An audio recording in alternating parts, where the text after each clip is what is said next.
कल्पना कीजिए, आप दुनिया से दूर एक ऐसी जगह पर है जहां चारों तरफ सिर्फ हरियाली है। देखने में किसी जन्नत से कम नहीं, लेकिन ये जन्नत पल भर में आपके लिए एक जीता जागता नर्क बन सकती है। एक ऐसी जगह जहां इंसान और खाने का नामो निशान नहीं है। यूट्यूब पर मैंने देखा ज्यादातर फेक स्टोरीज दिखाते हैं, लेकिन आज मैं जो कहानी आपको दिखाने जा रहा हूं वो कोई हॉलीवुड की काल्पनिक कहानी नहीं है। ये एक रोंगटे खड़े कर देने वाली सच्ची घटना है। एक ऐसी कहानी जो हमें दिखाती है कि जब इंसान के सामने मौत खड़ी होती है तो उसके जीने की विल पावर किस हद तक जा सकती है। इस कहानी पर 2017 की फिल्म जंगल भी बन चुकी है, और ये कहानी उस असली इंसान की जिसने इस भयानक सच को जिया, योसी गिन्सबर्ग। तो साल था 1981। योसी गिन्सबर्ग एक 22 साल का इजरायली युवक जो अपनी नेवी की सर्विस खत्म करने के बाद दुनिया देखने निकला था। वो एक आम पर्यटक नहीं बनना चाहता था। उसे तलाश थी किसी असली रोमांच की, किसी ऐसी जगह की जहां कोई न गया हो। उसकी ये तलाश उसे ले आई दक्षिण अमेरिका के देश बोलिविया में। वहां उसकी दोस्ती हुई दो और यात्रियों से, एक अमेरिकी फोटोग्राफर केविन और एक स्विस शिक्षक मार्कस। तीनों एक सामान्य एडवेंचर की तलाश में थे, लेकिन उनकी किस्मत तब बदल गई जब उनकी मुलाकात एक रहस्यमयी ऑस्ट्रियाई आदमी से हुई जिसका नाम था कार्ल रूप्रेक्टर। कार्ल ने उन्हें एक सपना बेचा। उसने दावा किया कि वो एक जियोलॉजिस्ट है और अमेज़न के उस हिस्से को जानता है जो नक्शे पर भी नहीं है।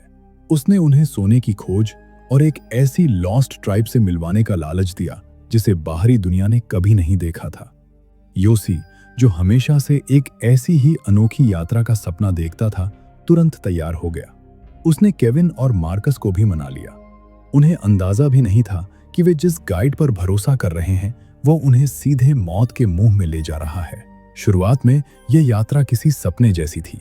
घना जंगल, अद्भुत जानवर और प्रकृति का सबसे शुद्ध रूप।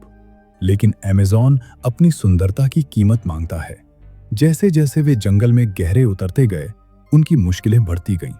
खाना खत्म होने लगा, वे थकान से चूर हो गए, और सबसे बुरा, ग्रुप के अंदर दरारें पड़ने लगी। मार्कस, जो सबसे कोमल स्वभाव का था, उसके पैरों में गंभीर इन्फेक्शन हो गया। वो चल नहीं पा रहा था, और यहीं से उनके गाइड कार्ल का असली चेहरा सामने आने लगा। वो चिड़चिड़ा, आक्रामक और अस्थिर हो गया। ये साफ हो गया कि कार्ल को जंगल की उतनी जानकारी नहीं थी जितना उसने दावा किया था। तनाव इतना बढ़ गया कि उन्हें एक फैसला लेना पड़ा। उन्होंने ग्रुप को दो हिस्सों में बांट दिया।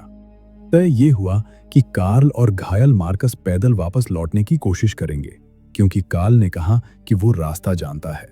दूसरी तरफ योसी और केविन ने फैसला किया कि वे एक लकड़ी का राफ्ट बनाएंगे और तूफानी तुईची रिवर के रास्ते आगे बढ़ेंगे। ये एक ऐसा फैसला था जिसने उनकी जिंदगियां हमेशा के लिए बदल दी। कार्ल और मार्कस जंगल में ओझल हो गए और उन्हें फिर कभी नहीं देखा गया। वे आज तक लापता हैं। लेकिन योसी और केविन के लिए असली परीक्षा अभी शुरू होनी बाकी थी। नदी शांत नहीं थी, वो एक राक्षस की तरह थी। एक भयानक वाटरफॉल के पास उनकी राफ्ट नियंत्रण से बाहर हो गई। केविन किसी तरह किनारे पर पहुंचने में कामयाब रहा, लेकिन योसी पानी के तेज बहाव में बह गया। वो झरने से नीचे गिरा, पत्थरों से टकराया, और जब उसे होश आया तो वो पूरी तरह अकेला था। अब शुरू होता है वो हिस्सा जो फिल्म जंगल को इतना खौफनाक बनाता है। अगले 3 हफ्तों तक योसी गिन्सबर्ग ने जो सहा वो किसी भी इंसान की बर्दाश्त की हद से बाहर है। सोचिए, आपके पास कोई खाना नहीं है, कोई हथियार नहीं है, यहां तक कि एक चाकू भी नहीं, कोई माचिस नहीं, कोई नक्शा नहीं, सिर्फ आप और अमेज़न के हजारों शिकारी जानवर है। पहले कुछ दिन उम्मीद में बीते कि शायद केविन उसे ढूंढ लेगा, लेकिन जैसे जैसे दिन हफ्तों में बदले, भूख ने अपना असली रूप दिखाना शुरू कर दिया। फिल्म में डैनियल रैडक्लिफ ने इस शारीरिक और मानसिक गिरावट को बखूबी निभाया है। योसी को जिंदा रहने के लिए वो सब करना पड़ा जिसकी हम कल्पना भी नहीं कर सकते।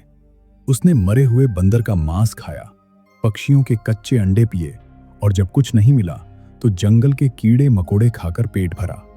लेकिन जंगल में सिर्फ भूख ही दुश्मन नहीं थी। एक रात उसका सामना एक जगुआर से हुआ। मौत उसके सामने खड़ी थी।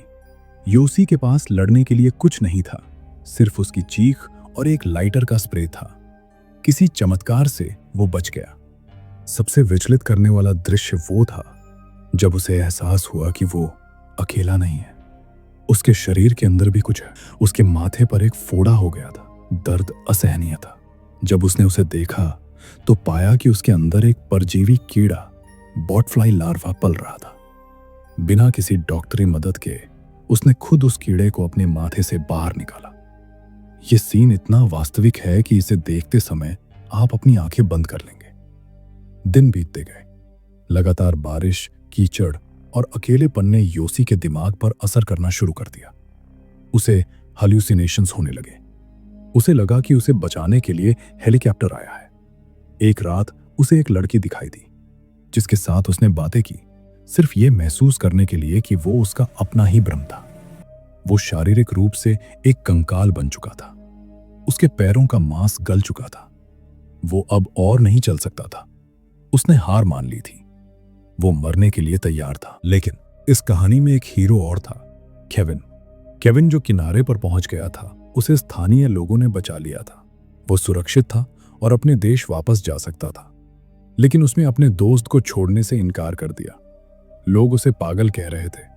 उन्होंने कहा कि 3 हफ्ते बाद अमेज़न में किसी के जिंदा बचने की कोई संभावना नहीं थी। लेकिन केविन ने हार नहीं मानी।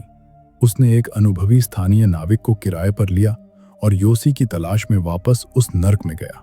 3 हफ्ते 21 दिन योसी नदी के किनारे कीचड़ में लेटा अपनी आखिरी सांसें गिन रहा था।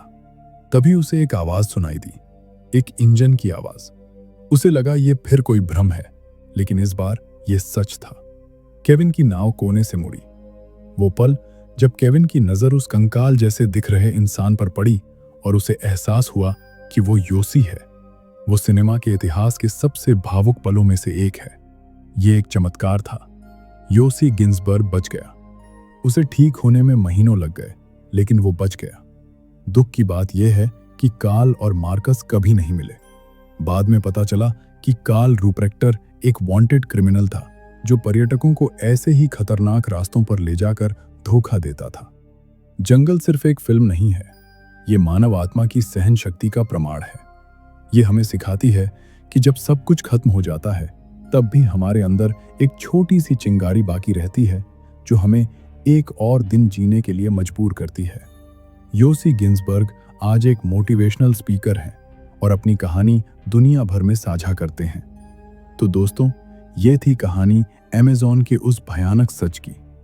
आपको ये कहानी कैसी लगी? क्या आप कभी ऐसे किसी एडवेंचर पर जाने की हिम्मत करेंगे?